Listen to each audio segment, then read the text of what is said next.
Bem-vindos a mais um vídeo de One Piece aqui no All Blue, mas ao vivo antes, no Matheus Joy Boy, o nosso canal da Twitch. Gente, vem conferir o One Piece Day quando tem uma delícia. Pra vocês terem ideia, esse é um corte de uma live em que eu gravei 5 cortes.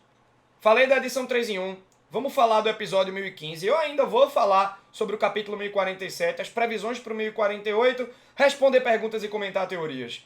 Beleza? Domingo, 11 da manhã. Quando tem, às vezes não tem, né? Essa semana agora é Golden Week, não vai ter nada, né? O episódio do anime vai ser fila, né? Valeu, Douglas!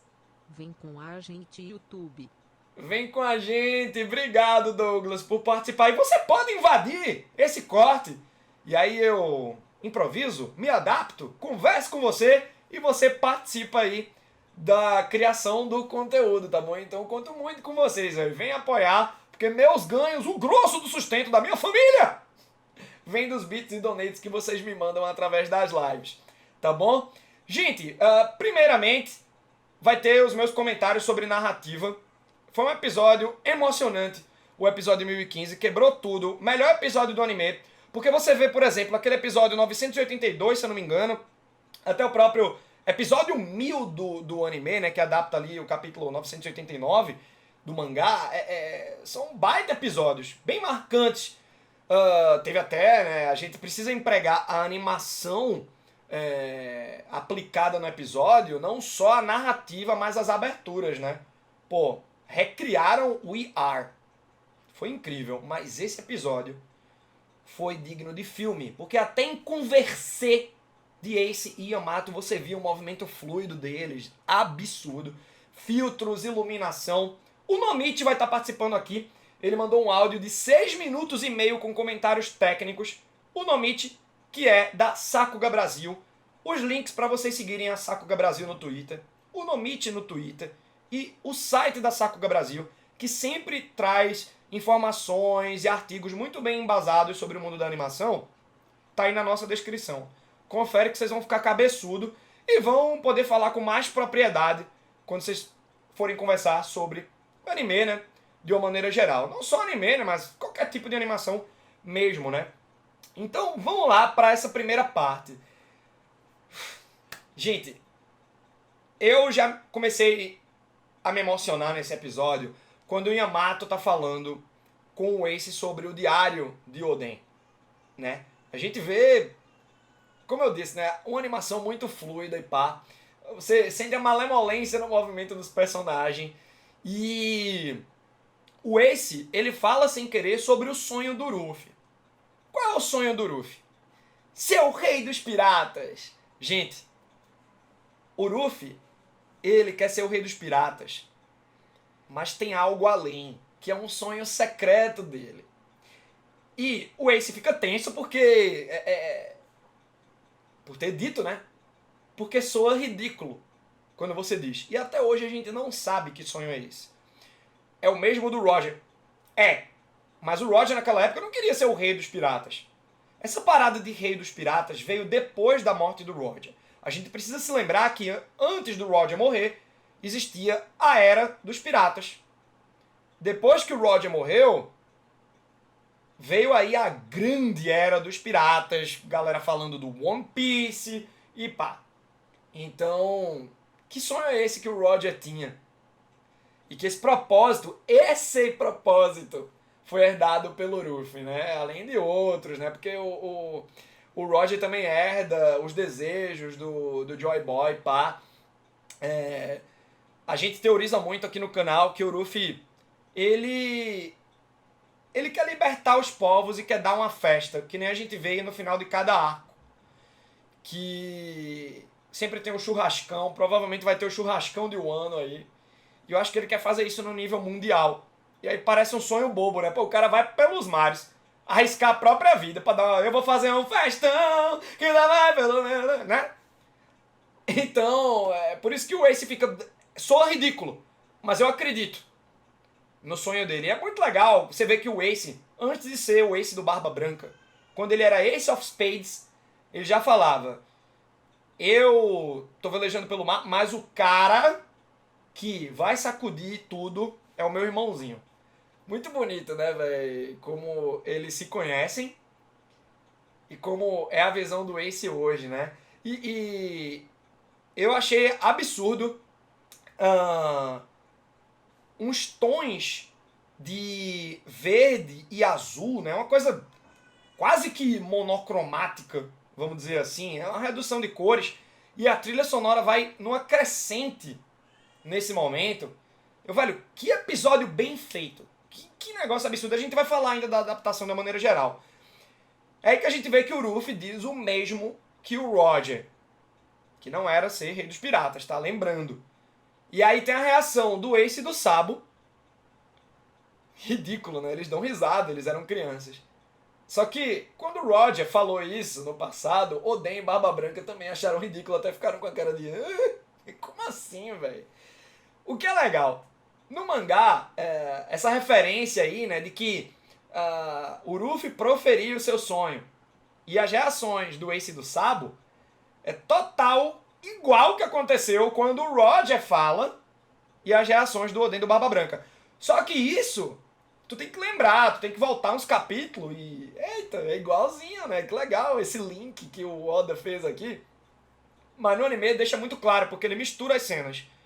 Então ele faz um revival daquela cena e mistura, né? Então fica muito legal, velho. A referência ali. Eu adorei, ainda com aquelas cores. E Yamato enxerga... o sonho do Ruffy sendo dito pelo Ace em uma paleta de cores. Já quando o Roger fala é outra paleta de cores, aí se junta a linha, né?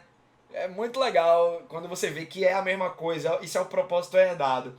É interessante que parece que o Ace não sabia que o Roger era o seu pai, né? Yamato fala, né? Pô, Gold Roger é um grande homem aqui dito no Diário de Oden. Valeu, Douglas! Tava com saudade do barulhinho. Obrigado, velho! Que legal! Em breve mais alertas de beats vão vir aí, tá, pessoal? Queria agradecer ao Mr. Shiba, que tá trabalhando nisso junto comigo. Na verdade, ele que tá fazendo a parte mais esmagadora do trabalho. E obrigado pelo apoio, Douglas. O Ace não sabia que o Roger era seu pai. Bom, isso era na época do Ace of Spades, né? E aí, quando ele entrou no bando do Barba Branca, ele pode ter descoberto. Eu queria saber o momento que o Ace descobriu isso. Porque em Marineford, quando o Sengoku profere aquela informação para o mundo todo, vamos cortar aqui, ó, a linhagem do Gold Roger, o Ace parecia já saber.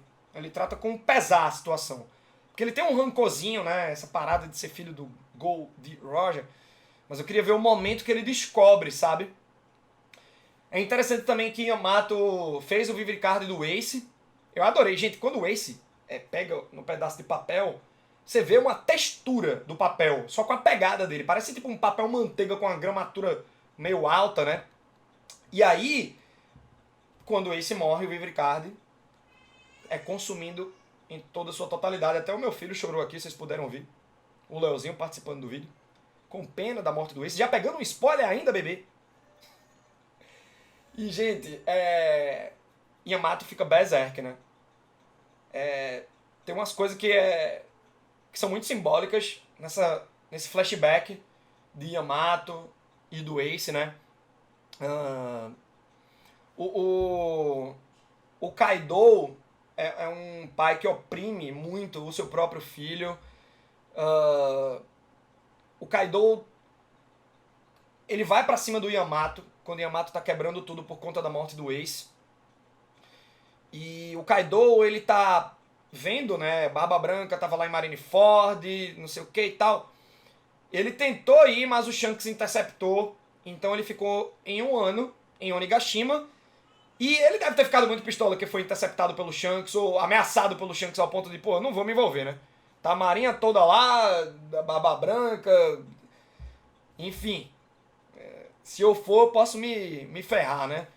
Eu queria saber qual foi a ameaça que o Shanks fez. Porque Kaido não ia ficar, eu eu não vou deixar de ir porque o Shanks falou comigo, né? O Kaido é um cara bruto. Eu acho que o Shanks até falou. Se for pra Marineford, eu vou mandar minha galera aí pra Onigashima. Aí o Kaido ficou, pô, tem um peso aí o negócio, né? E aí a gente lembra também... É um episódio, a maioria dele, muito centrado, né, no Ace Yamato, mas é muito simbólico também. O envolvimento com o Roger e tal, o propósito herdado com o Ruffy. E...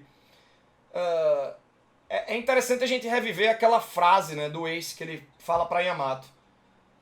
Por que você deixa acorrentarem o seu coração? Essas são as algemas que te prendem mais do que as físicas. E aí isso bate muito no coração de Yamato, né? E aí, como esse tinha falado do Ruffy, Yamato decide esperar o Ruffy. Só que treinando. E que é treinamento melhor do que indo pra cima do Kaido todo dia. Não sei se todo dia, né? Ou se só foi naqueles momentos berserk, mas eu acho que Yamato tava indo pra cima do pai. E por isso que ficou tão forte também, né? E aí, gente, é aquela parte que todo mundo ficou louco com o episódio, né? Dos Supernova chegando no topo do domo. O Zoro sendo jogado pelo Marco. A primeira cena é legal, né? Ele voando lá, meio desengonçado, mas tem uma câmera lenta, um Zack Snyder. Bacana. Obrigado, Douglas!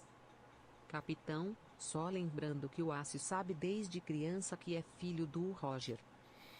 Boa, Douglas, mas rola quase que um retcon nessa cena, né? Ou então ele grande homem aí, mas a naturalidade com que ele agiu, né? Leva a crer que pode ter sido um erro do Oda. Aí eu não sei em qual momento, né? Mas o que faz tu dizer isso? Tô perguntando assim, porque eu não lembro realmente. Nem tudo eu lembro. E uma coisa que eu queria lembrar pra vocês é que eu não quero ser implacável aqui nos vídeos. A enciclopédia de One Piece. Eu quero curtir a jornada com vocês. Tem coisa que eu vou esquecer mesmo. E tá tudo bem, né? Eu não quero ser o bambambam.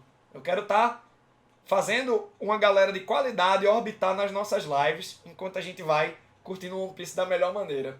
E obrigado, Douglas. O Zoro, ele vai subindo até estiloso, né? Só que ele vai vendo os raios lá, né? Só que depois, gente, é muito desengonçado o jeito que ele vai caindo, pô. No flashback dele mostra que Ellie já sabia. O Garp conta pra Ellie. Então, né?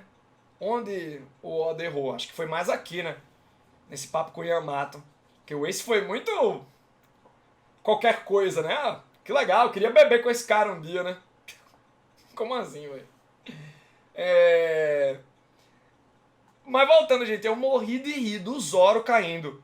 Eu tava tentando identificar o que era. Ele, o dublador dele, velho, mandou muito bem. E aí o LoL troca, né? Eu não sei se o LoL trocou algo de lugar, o Zoro com a pedrinha. Não sei, acho que ele amorteceu, né? A queda do Zoro ali. Muito legal. O LoL tava lá embaixo, no subsolo 2, mas chambres, sobe rapidão. E o Kid a gente já tava vendo que tava também subindo as escadas, né? Muito massa você ver a fúria do Killer e apertando, né, as suas lâminas. E aí o Ruffy chega finalmente, né? Quebrando tudo, é muito legal, que é intercalando com a fala do Kaido. Isso é tudo, não sei o que. Você vai vendo uns paralelos com o Oden também. Muito forte, gente, as transições. Teve uma liberdade de adaptação absurda nesse episódio. E aí o Ruffy, ele começa a andar. No mangá, me deu uma percepção de que ele fez um... E Kaido e Big Mom não notaram direito que ele foi veloz. Aqui ele só foi andando. Tudo bem, tudo bem. É massa que o Zoro até fica em posição, se prepara, né? Só que ele fica impressionado com a coisa. Foi o Zoro que viu no futuro, através do seu próprio hack da observação, o que o Ruffy ia fazer. O Leozinho ficou empolgado aqui com o episódio. Tenham paciência, tá? O meu bebezinho tá felizão, então ele vai estar bem entusiasmado aí durante as gravações. E aí o Ruffy, gente, ele caminha até o Kinemon, né? Ele se depara com o Kinemon. Só que antes dele chegar no Kinemon desmaiadão ali, debaixo do chapéu, ele relembra de quando ele apertou a mão do Kinemon, pô, vamos se encontrar aqui no porto de Udon e tal. No porto de Kure, né? Que adaptação, gente. Né? Porque tá um cenário tipo de a falta de esperança total, o céu escuro. E aí vem dias atrás, né, com a iluminação mais branda. Esse é um grande ponto desse episódio, porque a direção e a adaptação tiveram essa liberdade que fez com que o episódio 1015, que adaptou o capítulo 1000, fosse melhor do que o próprio capítulo 1000. Véi, imagina você ver os acontecimentos do capítulo 1000 pela primeira vez através desse episódio, né? Fez diferente e fez melhor. Por conta dessas transições, desses elos aí, né? Aí você vê os bainhas vermelhas, né? Caído, ferido, a galera quase morta aí. E aí você vê as provocações do Yonkou, né? O Kaido, Lin, sabe o que esse moleque disse pra mim? Sabe o que ele disse que seria um dia? E aí o Big Mom, ele é ousado, ele até já derrubou o meu castelo, né? A voz da Big Mom é muito branda, né, no anime, dá uma agonia, eu queria ela mais translocada mesmo quando ela fala num tom mais tranquilo. E aí, pô, o Kaido não quer saber, vai dar uma tabocada no Ruffy, e o Ruffy só manda, LOL, troca a galera de lugar aqui, o LOL faz na hora. Eles estão numa sintonia, gente, que é absurdo. O LOL troca os bainha vermelha, o Ruffy já desvia do golpe do Kaido, aquele Red Rock que vem tipo um meteoro, né? Você vê, são layers diferentes. O Ruffy caindo e do lado dele um braço que parece um meteoro do Radan de Elden Ring, velho. Já dá pra sentir a voz da dubladora do Ruffy. É mais grave, né? Ela tá velhinha, gente. Ela até falou, pô, o Oda tem que terminar esse anime aí nos 5 anos, velho, que eu não vou aguentar, não. Muito bom, velho. Tem que. É bom, a substituta ótima pra mim seria a dubladora do Goku. Muito legal, velho. Tem uma música, né? Toca We Are. Eu não lembro agora. Uma música animada, né? Na hora do Red Rock. Causou um estranhamento em mim no começo. Mas depois eu fiquei, pô, mas é isso, né? É a esperança. E aí o Ruff termina o episódio, né? Provocando sem querer mais ainda, né? Que o Kaido achou uma audácia ele dizer que vai ser o rei dos piratas, não sei o quê. E o Ruff termina o episódio dizendo: eu sou o Monk de Ruffy, aquele que se tornará o rei dos piratas. E é muito legal, gente. Eu sempre achei um One Piece, eu comentei isso na época do capítulo 1000, do review do capítulo 1000, e vou deixar aqui o vídeo do nosso review do capítulo 1000 também, para quem se interessar em ver como foi as minhas impressões na época do mangá. Que eu sempre achei repetitiva essa frase do Ruffy. Tá, beleza, Ruffy, já escutei isso dezenas de vezes. Mas como é interessante ele ter falado exaustivamente essa frase, porque aí quando ele fala no episódio que adapta o capítulo 1000, no caso no mangá, foi no capítulo 1000, você fica, velho, esse é o Ruffy, velho. Que legal ele reiterando o sonho dele. E, gente, eu tô muito feliz com esse episódio, me faz vontade, eu acho que é a vontade de muitos aqui, que o anime fosse por temporada, porque você vê que a Toei consegue fazer uma parada nível Ufotable ou melhor, bicho. Esse episódio aqui, não tem episódio de Demon Slayer melhor que esse não, velho. Não tem, pegar episódio 19 da primeira temporada. Gente, que nível de animação. Você pode dizer que tá, no mínimo, igual a um episódio de Demon Slayer, mas inferior, jamais, velho. Tá absurdo esse episódio 1015. E agora eu queria chamar o Nomichi para mandar os comentários técnicos, beleza? Eu vou dar um play no áudio que ele me mandou. Ele é um querido, gente. Ele tá trabalhando muito e ainda tirou um tempo para me mandar esse áudio. Isso aqui é puro ouro dentro da comunidade de One Piece. Aproveita, hein? Olha só. Cara, esse episódio 1015, ele é fantástico, tipo, muito incrível em questão de produção. Não seria exagero dizer que ele é até mesmo melhor que alguns filmes de anime que saíram recentemente. Porque, realmente, ele tem toda uma qualidade ali muito interessante. Inclusive, foi necessário 7 diretores de animação para poder manter a animação desse episódio polido. Geralmente, a gente associa animes que tem muitos diretores de animação por episódio como se fosse algo problemático. Mas depende de situação para situação. Nesse caso aqui, seria porque o episódio foi muito ambicioso. Então, no caso, teve 4 diretores de animação e 3 diretores assistentes de animação. Um desses diretores, inclusive, foi o Masami Mori, que também é conhecido como Sochi, e ele praticamente tá estreando diante dessa função em One Piece. E ele é muito bom, ele é um dos animadores fantásticos aí, que tá em One Piece há algum tempo, e na indústria no geral, né? E ele animou grande parte das cenas desse episódio, pelo menos envolvendo o Yamato com Ace, aquelas cenas iniciais ali, aquela fantástica cena ali, que narrativamente ela é fantástica de muitas formas diferentes.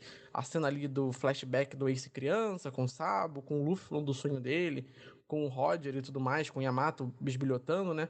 Aquela sequência ali, com aquela pintura chapada, com cores mais pastel, né? Com mais branco na composição. Então, realmente, aquela sequência ali é fantástica. Ela foi animada, nesse caso, aparentemente, né, pelo Masami Mori, porque ele tem essa característica de utilizar formas mais arredondadas na sua animação. Então, é por isso até que o Yamato tá tão fofo nesse episódio, tá tão adorável, né? Porque ele praticamente animou muitas cenas que tá o Yamato ali no início e tudo mais. E o episódio em si, no geral, né, ele foi fantástico, assim, por causa da Megumi Shitani, que foi a diretora e storyboard desse episódio. Ela é fantástica, é o terceiro episódio dela em One Piece, mas todo episódio que ela pegou pra fazer foi um filme à parte, né? O episódio 957, que foi aquele episódio onde mostrou os Shichibukais sendo perseguidos e tudo mais, quando teve aquela virada no arco de Wano. O episódio 982, se eu não tô enganado, que foi o episódio onde foi apresentado o Tobiropo, que o pessoal começou a ir pra Onigashima, né? Onde começou o arco em si, né? Da invasão de Onigashima. E agora esse episódio, que é outro episódio fantástico. Aparentemente os episódios mais interessantes e importantes estão caindo na mão dela. Isso vem desde Dragon Ball Super, porque ela assumiu o episódio final de Dragon Ball Super. A estreia dela como diretora de episódio foi o último episódio de Dragon Ball Super. Então dá pra ver a confiança da Toei em si nela. E ela tem toda essa coisa, né, com iluminação, com criar uma cinematografia interessante, criar uma teatralidade, utilização de cores. Dá pra ver nesse episódio que tem bastante vermelho, roxo, amarelo.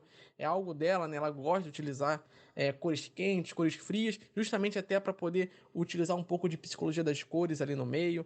Ela é muito boa com iluminação, como eu citei, ela consegue usar luz e sombra de uma maneira fantástica para poder gerar profundidade e também uma percepção maior de tridimensionalidade ali, para tornar o 2D mais 3D, né, na nossa percepção. Então, no geral, cara, ela é fantástica. Ela é formada em cinema, né? Então, ela gosta muito de pôr coisas de cinema nas coisas que ela tá fazendo em si. E ela, em One Piece, ela tem uma característica muito marcante, que são os enquadramentos não fixos, que é como se tivesse uma câmera ali filmando. E isso fica bastante evidente nesse episódio, porque tem alguns momentos ali que o enquadramento está se movimentando, com um blur ali, né, nas bordas, às vezes todo o quadro fica desfocado, porque é realmente como se tivesse uma câmera ali filmando e tudo mais.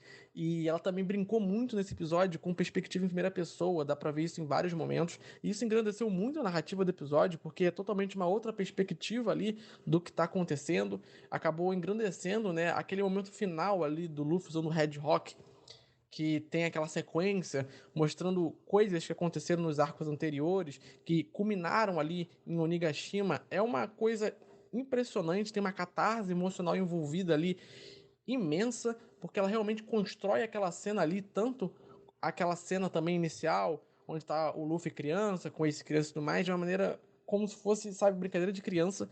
É uma consciência narrativa ali que engrandece muito, se tu compara com o material original, é realmente algo de outro mundo. Então a Megumi Shitani, ela tá aí em One Piece, né, como uma das principais diretoras. E em questão de animação, esse episódio ajudou muito também, né, porque esse episódio foi extremamente bem animado. Tiveram muitos animadores ali que fizeram muitas sequências incríveis, né? Por exemplo, aquela cena final do Luffy usando Red Rock foi animada pelo Takashi Kojima, que é um animador de ação que está em One Piece há algum tempo. É, ele também foi um dos diretores de animação, ao lado do Masami Mori. E o Masami Mori, que nem eu falei, foi um dos principais animadores do episódio no geral. Também teve outro animador aí, que é o Barry, né? Que é um animador da velha guarda já, né, praticamente. Em questão de animação digital, ele é um veterano. Ele aparentemente animou duas sequências nesse episódio, ele falou no Twitter dele. Foi uma no início e uma no final. Então, se baseando ali pelas características dele, dá pra dizer que as cenas que ele animou foi a cena do Luffy no final, falando pro Kaido e pra Big Mom que vai ser o Rei dos Piratas. E aquela cena inicial lá do Yamato descobrindo que o Ace morreu e tudo mais. E tereré, tereré. Então, pô, não tem como eu falar de todos os animadores aqui, porque alguns nem foram ainda confirmados. Mas, por exemplo, teve o Yong Setu, esse aí eu já cansei de falar por aqui, porque ele é um dos principais animadores de One Piece, né, no geral. Então, realmente, Foi um episódio recheado de animadores, principalmente jovens talentos. Esse episódio ele é composto por muitos jovens mesmo, então o One Piece não tem mais aquela dependência de animadores mais veteranos, animadores antigos. O One Piece está num caminho da nova geração mesmo, assim como a história em si, né? Então isso é algo muito bom de se ver. E esse episódio, ele com certeza, ele é fantástico. Não tem nem como resumir aqui, né, em 6 minutos de áudio, o quão bom é esse episódio. Eu acho que só a pessoa assistindo e tendo a experiência de assistir, ela já consegue dizer por si só que o episódio ele é excelente, que ele é bom. E eu acho que também vale muito a interpretação do que a pessoa sentiu assistindo. Porque eu posso falar mil coisas técnicas aqui, mas o que vale também é a parte da emoção. Então, com certeza, esse episódio deve pegar desprevenido no pessoal aí, fazer chorar e tudo mais. Porque foi um episódio fantástico. Nossa, gente, é muito isso que o Mitch falou, velho. Essa parte final do áudio dele é muito importante, porque é a emoção da parada, né? E eu queria, assim, me encaminhar pro final desse corte dizendo o que eu senti com esse episódio. Quando o Ruffy, ele tá ali escutando, né, o apelo do Kinemon, salve meu país, desculpe Lord Oden, pá. O Ruffy diz, deixa comigo, tamo aqui, eu resolvo. O Kinemon agradece, o Ruffy fecha os olhos e a gente vê que ele tem o One for All, né? Muita animação do One for All, né? Mas, gente, é muito legal porque, sabe, é o sistema nervoso, é o que compõe o Ruffy enquanto ser humano, é o corpo dele e as memórias, lembrando de tudo que passou. Valeu, Já Evan! parei de assistir o anime há anos, mas o de hoje fiz questão de ver. Evan, pra que filme ready quando a gente tem um episódio 1015, né, meu querido? Obrigado pelo seu sub, já já eu transformo ele em bits pra nossa meta. E aí, gente, o Ruffy vai lembrando que você para pra pensar que One Piece, eu acredito que muito do que o Oda queria contar é o ano, velho. E tudo que veio antes é uma base muito bem construída. Uma base complexa. Uma base para você entender bem todas as nuances de todos esses personagens e lembrar que o Kinemon é o fio condutor da parada toda, desde Punk Hazard, velho. Quando é que começou Punk Hazard, gente? Gente, eu comecei a criar conteúdo no canal All Blue em 2012, no finzinho de Punk Hazard. Faz mais de 10 anos que a gente tá se encaminhando para isso tudo. E o Ruffy lembra do Kinemon, lembra de Zou, dos Minks protegendo o Raizou, lembra da situação de Wano. Eu venho falando para vocês que o Ruffy é um cara que pega o símbolo do ser pirata, enquanto vários personagens e grupos de protagonistas estão inseridos em meios militares e oficiais de diversas obras, o cara escolhe ser o bandido no grupo de One Piece, na obra de One Piece. É esse grupo que ele escolhe ser, porque é esse que dá liberdade. O sistema não tá me dando a liberdade. E a gente vai vendo que o Ruffy no começo vai ajudando um amigo por capricho. Ah, Usopp, se tu não tivesse coragem, eu não ia te ajudar aqui na ladeira não a enfrentar os piratas do Capitão Kuro. E a gente vê que isso vai mudando. Primeiro, que ao ajudar um amigo, rola uma conexão de caráter e o Ruffy escolhe um lado. Ele se posiciona, ele vai contra a opressão. E isso vai mudando. Hoje ele quer ajudar um povo. Tem todo uma parada macro no que envolve a luta do Ruffy. Ele não quer que o povo de Wano passe fome. Sabe? E ele sabe que o Orochi vendeu o país dele para o Kaido. E o Kaido é a grande opressão da parada. Então, é muito bonito quando você vê o Ruffy lembrando de tudo. Porque isso evoca o quê? As memórias que a gente precisa ter. Eu já escapei, demorou, mas eu escapei de um relacionamento abusivo. Por conta das memórias, e essas memórias viraram emoção. E a emoção me fez tomar uma atitude. Joiboi GA terceira Joiboi GA 3B Curselite o IAR de fundo no final foi jogo sujo TBM, foi a cereja do bolo dessa enxurrada de emoção. Foi muita nostalgia Joiboi Robin viver. A mulher do Google, ela descreve o que você precisa escrever, né, pra ativar o emote. Mas velho, teve essa emoção toda até na trilha sonora. Foi tudo um belo Vini. Foi tudo somado. E aí, tipo, como eu ia dizendo, as memórias, elas fazem você ter uma emoção daquilo. Por exemplo, quando eu visitei agora o Memorial da Resistência, que fala sobre a ditadura militar no Brasil, que a gente não tem muita memória disso, é por isso que tem gente que chama de revolução, sabe? A gente precisa ter memória. Dessas memórias a gente tem emoção, e com emoção, velho, a gente bate de frente contra a opressão, sabe? Então, todo momento da lembrança do Luffy, da emoção vindo dele e do soco subversivo que ele dá na opressão, que é o Kaido.